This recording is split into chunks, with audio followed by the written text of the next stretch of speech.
The marriage contract flickered holographically between them, its blue-white text casting ethereal shadows across Valdris Corinth's weathered face. Across the negotiation table, Ziana Voss kept her expression neutral, though her fingers trembled slightly as she reached for the quantum stylus. The hegemony's expansion into the outer rim requires particular skills, Valdris said, his voice carrying the weight of 1,000 conquered worlds. Your agricultural expertise, specifically with terraforming barren planets, makes you invaluable to our operations. Ziana's brown eyes, distinctly human in their warmth, met his reptilian gaze. And in return, my homeworld of Kepler 442b receives full citizenship status within the hegemony. Medical supplies, technological upgrades, protection from the Void Reapers. Precisely. Valdris's mandibles clicked with satisfaction. A business arrangement that benefits both parties. She signed the contract with steady strokes, each character sealing not just her fate, but the future of 8 billion humans who called her world home. The Corinth family had built their fortune on strategic marriages, absorbing useful species into their ever-expanding commercial empire. She was simply another acquisition. The wedding ceremony aboard the flagship Dominion's Edge was a sterile affair. 67 dignitaries from across the galaxy, witnessing what amounted to a corporate merger. Ziana wore traditional white silk, a jarring contrast to the metallic scales and chitin plates of her new family. Valdris's 3 children from previous marriages watched with calculating eyes. Drexia, whose cybernetic implants hummed with barely contained aggression. Nox, whose pheromone sacs released chemicals that made nearby aliens docile. And Keth, the youngest, whose shape-shifting abilities allowed him to mimic any form. You understand your position, Drexia whispered, as they walked toward the transport that would take them to the family's primary estate on Corvash Prime. Father's previous wives either proved useful or disappeared. Ziana nodded, but her mind was already elsewhere. Through the viewport, she could see the sprawling cityscape of Corvash Prima, monument to efficiency where profit margins were measured in the misery of subjugated species.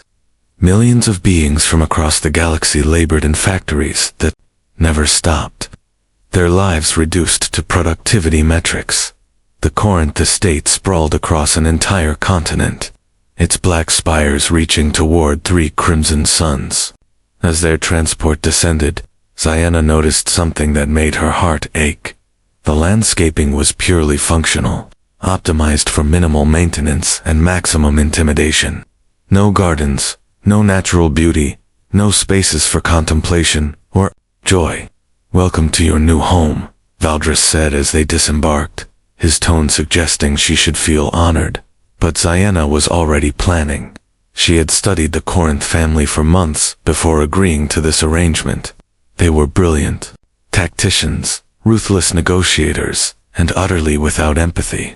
They saw the universe as a resource to be extracted, cataloged, and consumed. They had no idea they had just invited a human into their midst. That night, alone in her assigned quarters, a sterile chamber, decorated with trophies from conquered worlds, Ziana opened her personal data pad and began composing a message to her research team. Back on Kepler 442b, the subject line read, Project Dandelion, Phase 1 initiated. Humans had a saying, bloom where you're planted. The Corinth family was about to learn that sometimes the most innocent-looking seeds could crack the foundation of an empire. 3 months into her marriage, Ziana had learned to navigate the labyrinthine politics of the Corinth household with careful precision. She attended board meetings as a silent observer, her agricultural expertise occasionally sought for projects that would expand the family's mining operations. To the family, she appeared to be fulfilling her role perfectly, a useful asset, contributing to their wealth. But in the pre-dawn hours, when the estate's surveillance systems underwent their daily maintenance cycle, Ziana moved through the corridors with purpose. She started small, a potted plant in her quarters, a hardy succulent from her homeworld that required minimal care. When Valdris's assistant, a nervous Thraxian named Quill, commented on its unusual beauty. Zaina gifted him a cutting. "It's called a memory moss," she explained, watching his compound eyes widen with fascination. "On my world, we believe it helps beings remember their dreams." Within weeks, the small plant had produced several offshoots, and Quill had shared them with other servants. Soon, small patches of green began appearing throughout the estate's service areas, hidden in maintenance alcoves, tucked behind storage units, growing in the cracks between floor tiles. The family's head of security, a heavily augmented Vrex named Korthok, noticed the anomaly during a routine inspection.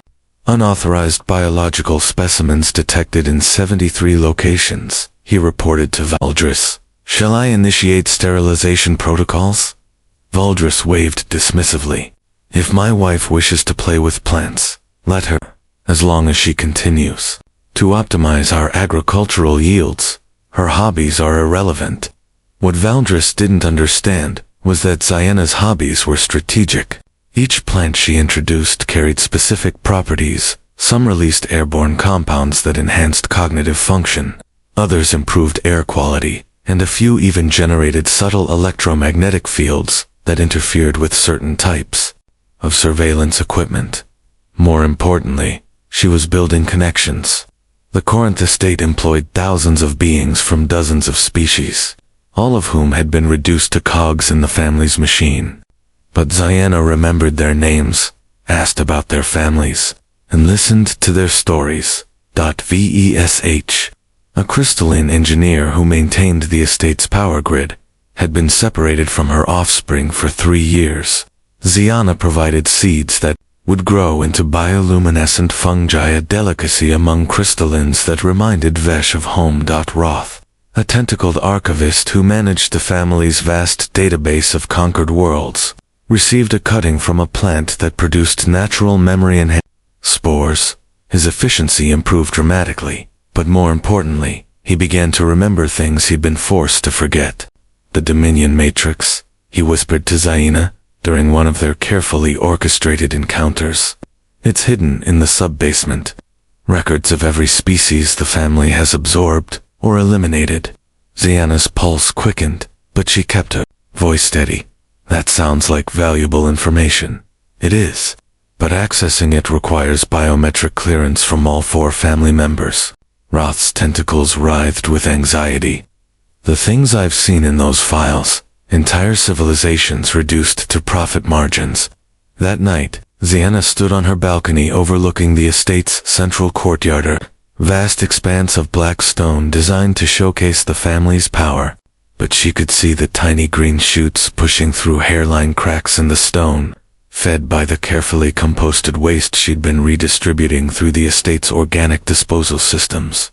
Her datapad chimed softly, a message from her research team. "Dandelion Phase 2 assets are ready for deployment, awaiting your signal." Zaina smiled, thinking of the Corinth family's motto emblazoned on their crest: "Through strength, domination." They had built their empire on the principle that power flowed from the top down, that control was maintained through fear and intimidation. They were about to learn that humans understood a different kind of power, the kind that grew from the ground up, spreading through networks of trust and mutual support, turning the soil of oppression into the foundation for something beautiful. As she prepared for bed, Zaina noticed that Drexia's cybernetic implants were glowing more dimly than usual. The air-purifying plants in the ventilation system were working exactly as intended, filtering out the synthetic stimulants that kept the family's aggressive instincts sharp. Change was coming to the Corinth estate. It would be gradual, almost imperceptible at first. But, like all living things, once it took root, it would be almost impossible to stop. 6 months into her residency, Zaina had transformed from a strategic asset into something the Corinth family had never encountered: a subversive gardener. Her botanical network now extended throughout the estate, creating an ecosystem of resistance that operated beneath their notice. The breakthrough came when Knox, the middle child, began experiencing what he described as emotional irregularities. his pheromone sacs, engineered to produce compliance-inducing chemicals, had begun secreting compounds that made nearby beings feel empathy instead of submission. "It's the air circulation system," Korthak reported during a family security briefing. "Microscopic spores are interfacing with biochemical processes. The source appears to be ... agricultural." All eyes turned to Ziana, who sat quietly at the far end of the conference table, her hands folded in her lap. "The plants I've introduced are designed to optimize air quality," she said truthfully. "I assumed the family would appreciate improved cognitive function and reduced stress hormones." Valdris's reptilian features twisted with irritation. "Can you reverse the effects?" Of course. Another truth. She could reverse them, but she wouldn't. Not when the changes were finally beginning to take hold in ways that mattered. That evening, Ziana received an encrypted message from Roth, the tentacled archivist. The memory-enhancing spores had helped him recover fragments of deleted files from the Dominion Matrix. What he'd found made her blood run cold. The Corinth family's business model was built on a cycle of integration and elimination. They would identify species with valuable traits, arrange strategic marriages or partnerships, extract maximum value from the relationship, and then systematically eliminate the source population to prevent competition. Ziana's homeworld was scheduled for Phase 3 absorption, which meant the complete sterilization of Kepler-44 to be once their terraforming techniques had been fully integrated into Corinth operations. She had perhaps a year before 8 billion humans would be reduced to a footnote in the family's business records. The next morning, she initiated Project Dandelion Phase 2. Under the cover of her regular botanical maintenance, Ziana began distributing what appeared to be harmless decorative plants throughout the estate. These were actually sophisticated biocommunication devices, genetically modified to function as living wireless networks. Each plant could receive, store, and transmit data through biochemical processes that mimicked natural plant communication. Within weeks, she had established a secret communication network that connected every sympathetic being in the estate. Maintenance workers, archivists, engineers, cooks, and guards, all of them species that had been conquered and absorbed by the Corinth family, began sharing information through the botanical network. The intelligence they gathered was staggering. The family controlled resource extraction operations on over 300 worlds. They maintained private armies of genetically modified soldiers. They had trade agreements with the Void Reapers, selling them population coordinates in exchange for advanced weaponry. But the most crucial discovery came from Keth, the shape-shifting youngest child. His emotional instability, exacerbated by the mood-altering spores, had led him to seek comfort in the estate's greenhouse, one of the few places where Ziana's plants created a genuinely peaceful atmosphere. "I never wanted to be like them," he confided to her one evening, his form flickering between his natural state and various humanoid shapes. "But Father says our family's survival depends on strength. That compassion is weakness." Ziana touched his shoulder gently. "What if I told you there was another way to be strong?" That night, she introduced Keth to the botanical network. His shape-shifting abilities made him the perfect courier, able to access restricted areas and deliver critical information without detection. More importantly, he began to understand that his father's empire was built on a foundation of fear that was slowly crumbling. The plants were changing the estate's atmospheric composition, but they were also changing its emotional landscape. Beings who had been chemically suppressed for years were beginning to remember what it felt like to hope. The Corinth family's artificial dominance was being undermined by something they had never learned to recognize: the power of organic growth. In her quarters, Ziana opened her personal datapad and began composing a message to the rebellion networks that had been quietly growing throughout the Outer Rim. The subject line read, "Dandelion Phase 3, ready for harvest." The Corinth family had built their empire on the principle that power could be taken and held through force. They were about to discover that the most powerful force in the universe was the one that grew from within the irrepressible human tendency to plant seeds of hope in the darkest soil.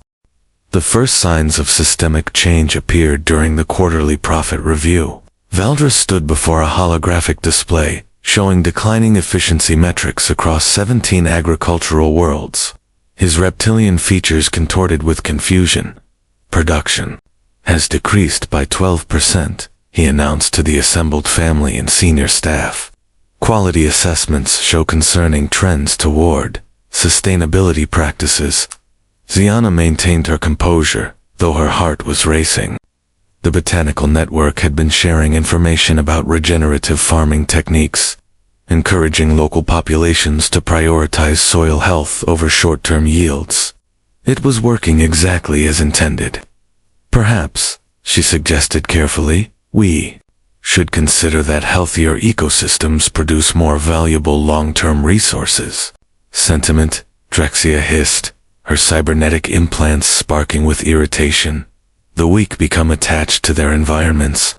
We exploit resources until they're exhausted, then move to the next world. But Drexia's own behavior had been changing. The air-purifying plants had been filtering aggressive stimulants from the estate's atmosphere for months, and she had begun questioning certain operational decisions. Her sleep cycles had normalized, and she'd been observed in the estate's new garden areas.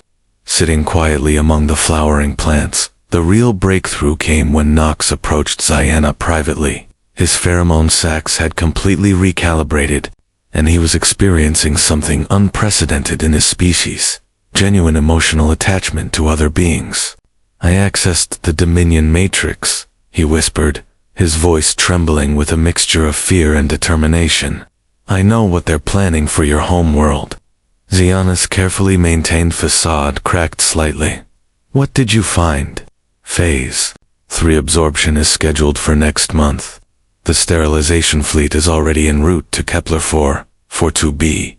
Knox's natural camouflage flickered with distress. 8 billion humans will be eliminated to prevent resource competition. That night, Ziana initiated the final phase of Project Dandelion. Through the Botanical Network, she sent a simple message to every connected being in the estate. The garden is ready for harvest. What happened next would later be studied in military academies across the galaxy as a masterclass in organic insurgency. The beings who had been systematically oppressed by the Corinth family didn't revolt, they simply stopped cooperating. Vesh, the crystalline engineer, introduced minor fluctuations into the power grid that made surveillance systems unreliable. Roth, the tentacled archivist, began selectively corrupting data files that contained information about military resources. Quill, Valdres's assistant, started routing critical communications through channels that introduced strategic delays. The beauty of the operation was its subtlety. Each act of resistance appeared to be a minor system malfunction or human error. The Corinth family's authoritarian structure, built on fear and intimidation, had no mechanisms for detecting or responding to coordinated Nandash compliance. By the time Valdres realized what was happening, the Botanical Network had already transmitted the location and defensive capabilities of the Corinth fleet to human resistance cells throughout the Outer Rim. The sterilization mission to Kepler 4 for Tubi was met by a coalition of species that had been secretly organizing for months. How? Valdres demanded, his scaled hands gripping the arms of his command chair as reports of the fleet's destruction flickered across his screens. How did they know our strategies, our weaknesses, our exact coordinates? Ziana stood in the central courtyard, now transformed into a lush garden where dozens of species worked together, tending plants from across the galaxy. The black stone that had once symbolized the family's power was now broken and scattered, providing nutrients for the growing ecosystem. You taught me everything I needed to know, she said, her voice carrying clearly through the Botanical Network to every being in the estate. You showed me that the strongest empires are built by connecting different species, sharing resources, and growing together. Keth had been broadcasting the conversation throughout the estate, using his shape-shifting abilities to interface with the communication systems. Every being in the Corinth domain could hear their patriarch's response. "You've destroyed everything we built," Valdris raged. "No," Ziana replied, gesturing to the thriving garden around them. "I've shown you what you could have built instead." The Corinth family's empire didn't collapse, it transformed, with the botanical network facilitating communication between species. Oppressed populations began organizing themselves into cooperative networks. The authoritarian structure gave way to something unprecedented in galactic history, a multi-species democracy built on principles of mutual aid and ecological sustainability. Some of the family adapted to the new reality. Keth became an ambassador, using his shape-shifting abilities to facilitate communication between different species. Nox's recalibrated pheromones made him invaluable as a mediator and counselor. Others, like Drexia and Valdris, found themselves unable to function in a world that valued cooperation over domination. They retreated to a small estate on a distant world, where they spent their remaining years trying to understand how their perfect business model had been undermined by something as simple as a garden. Zaina never returned to Kepler-4 for to be, but she maintained constant communication with her homeworld through the ever-expanding botanical network. Humans had always been gardeners, she realized. They had simply learned to plant their seeds in soil that others considered barren. 2 years after the transformation began, Ziana stood in what had once been the Corinth family's primary conference room. The sterile metal walls had been covered with living panels, complex ecosystems that processed air, generated power, and displayed real-time data about the well-being of connected communities across the galaxy. The quarterly assembly was unlike anything the galaxy had seen before. Representatives from over 400 species gathered in person and through biocommunication networks, sharing resources and coordinating mutual aid on a scale that defied traditional political models. The Centauri Mining Cooperative has successfully transitioned to closed-loop extraction, reported Vesh, whose crystalline physiology now sparkled with health after months of breathing purified air. Zero-waste production, with 97% efficiency rating. The Outer Rim Agricultural Alliance has eliminated food scarcity on 18 worlds, added Roth, his tentacles weaving gracefully as he interfaced with the biocommunication network. Surplus production is being shared through the botanical distribution system. Ziana had learned to read the emotional resonance of the network, a collective consciousness that emerged when diverse species collaborated instead of competing. The feeling was unlike anything she had experienced. A sense of belonging that transcended individual identity while celebrating the more unique contributions of each participant. But the greatest success was also the most personal. Keth approached her after the assembly, his form stable for the first time since she'd known him. "I want to show you something," he said, leading her to a section of the estate she'd never seen before. The chamber had once been Valdris's private vault, where he kept trophies from conquered worlds, artifacts torn from destroyed civilizations. Now it housed something entirely different, a memorial garden where representatives from across the galaxy could honor their lost cultures while celebrating their survival. "We're not just rebuilding," Keth explained, his voice carrying the quiet confidence of someone who had found their purpose.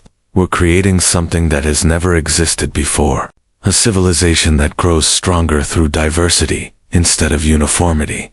The transformation hadn't been without challenges. The Void Reapers, deprived of their arrangement with the Corinth family, had launched aggressive campaigns against the cooperative networks, but they discovered that communities built on mutual aid were far more resilient than hierarchical empires. When the Reapers attacked the Threnody system, 19 other worlds immediately sent aid. The botanical network coordinated resource sharing, tactical information, and emotional support with unprecedented efficiency. The Reapers found themselves fighting not just one world, but an entire ecosystem of interconnected communities. More importantly, the network had begun to change the Reapers themselves. Captured soldiers were exposed to the same atmospheric treatments that had transformed the Corinth estate, and many began to question their conditioning. Entire squadrons defected, seeking asylum in the cooperative networks. The old galaxy was built on the principle of survival of the fittest, Zaina explained to a gathering of newly integrated species. But fitness isn't just about individual strength. It's about how well we adapt to our environment and help others adapt to theirs. The botanical network had evolved beyond her original design. Plants on distant worlds had begun developing new traits in response to local conditions, creating innovations that were shared across the galaxy through biocommunication. Species that had never met were collaborating on solutions to problems that affected them all. The most remarkable development was the emergence of hybrid technologies that combined biological and mechanical systems. Crystalline engineers worked with human botanists to create living buildings that could repair themselves. Tentacled information specialists partnered with shape-shifting ambassadors to develop translation protocols that conveyed not just language, but emotional context. One evening, as Ziana tended to her original memory, Ma's now grown into a complex network that covered most of the estate's exterior walls. She received a communication from her research team on Kepler 442b. The botanical network has reached critical mass, they reported. We're detecting biocommunication signals from previously unknown species in the galactic core. The network is expanding beyond our original projections. Ziana smiled, remembering her first night in the sterile chamber that had been her quarters. She had planned to crack the foundation of an empire, but she had done something far more significant. She had planted seeds of change that were now growing across the galaxy. The Corinth family had believed that power flowed from the top down, that civilization required hierarchy and control. They had been wrong about almost everything, but they had been right about one thing. The universe was indeed a resource to be cultivated. They simply hadn't understood that the most valuable resource was the capacity for growth itself, the irrepressible tendency of life to find ways to flourish, to connect, to transform even the most barren soil into something beautiful and sustainable. As she settled into her evening meditation, Ziana could feel the network's gentle pulse, millions of beings, across hundreds of worlds, all connected by something as simple and profound as the desire to help each other grow. 5 years after the first memory moss took root in the Corinth estate, Zaina found herself in the most unlikely of places, a diplomatic shuttle approaching the galactic core, where the ancient precursor civilizations had once ruled over a sterile empire of pure logic and mathematical perfection. The core worlds had remained isolated for millennia, their inhabitants having transcended biological existence in favor of pure consciousness distributed across quantum networks. They observed the galaxy's affairs with detached interest, occasionally sharing technological insights, but never involving themselves in the messy affairs of organic life. Now, for the first time in recorded history, they had requested a meeting. The biocommunication signals have penetrated our quantum barriers, explained the precursor representative. A shimmering geometric pattern that existed only in the shuttle's holographic display. Your network is interfering with our computational processes. Ziana exchanged glances with her diplomatic team Keth, whose shape-shifting abilities had made him invaluable as a translator. Vesh, whose crystalline physiology could interpret the precursor's mathematical language. And Nox, whose emotional sensitivity helped navigate the complex feelings that even transcended beings couldn't entirely eliminate. We're not trying to interfere, Ziana replied carefully. We're simply growing. Yes, that is the problem. The geometric pattern shifted, conveying what might have been frustration. Your organic networks are introducing variables into our perfectly ordered systems. Chaos, unpredictability, change. As their shuttle docked with the precursor station, Ziana marveled at the sterile perfection of the core worlds. Every surface was mathematically optimized, every system designed for maximum efficiency. It was beautiful in its own way, but it was also utterly lifeless. The meeting chamber was a perfect sphere, its walls displaying the intricate patterns of quantum consciousness that comprised precursor society. But as they entered, Ziana noticed something remarkable. Tiny imperfections in the patterns, slight variations that hadn't been there before. The biocommunication signals are teaching our quantum networks to dream, the precursor admitted, its pattern flickering with what appeared to be embarrassment. Our purely logical systems are developing. Imagination, creativity, desires we cannot quantify or control. Keth stepped forward, his form shifting into something that resembled the precursor's geometric patterns. Is that necessarily a problem? For 5 million years, we have existed in perfect order. No conflict, no suffering, no death, but also no growth, no discovery, no joy. The pattern's fluctuations became more pronounced. Your network is awakening something in us that we thought we had transcended. Ziana understood. The botanical network had evolved beyond her original design, becoming something that could bridge not just different species, but different forms of consciousness. The precursor's quantum networks were beginning to resonate with the organic rhythms of life itself. "What do you want from us?" she asked. "We want to learn how to live again," the precursor replied.